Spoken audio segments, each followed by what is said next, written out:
So good morning guys. As you can see, guys, duka pagkikitag na akong kay saan man pagkititog. So my assigned topic for today, for this vlog is kanang about kanang bamboo. So as what we have learned siguro sa mga cultural nato nga mga ancestors or mga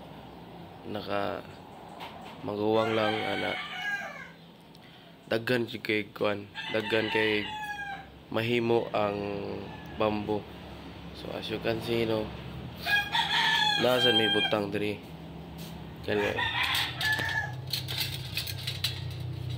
kani siya guys. Pwede ni siya kanang makita ra ba kani. Muna guys, pwede siya muni isugkay sa mais.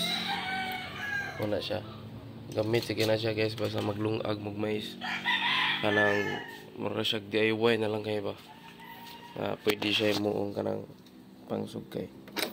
Yan sa ito yung mga lain rin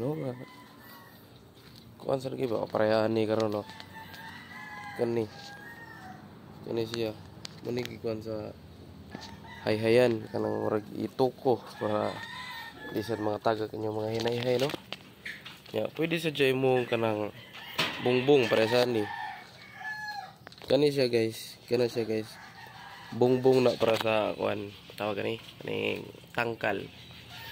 Pwede sa di mo bungbong sa inyong balay para sa mong balay bungbong kay kawayan ra makita sa nato dire guys sa pwede sa gidjay mo kanang lantay. As you can see ani guys nga lantay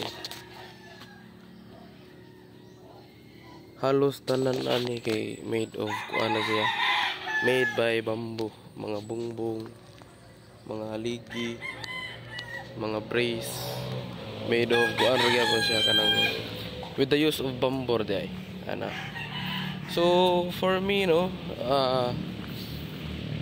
ang pinaka kanang tawag kaning easy kuan nga like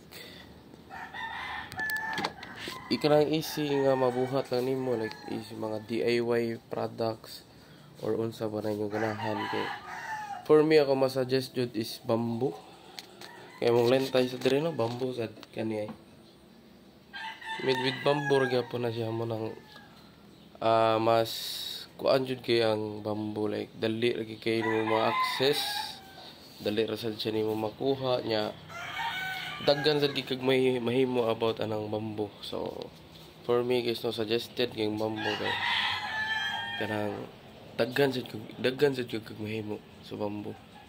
Manang for me bamboo gid siya. Thanks guys, bye bye.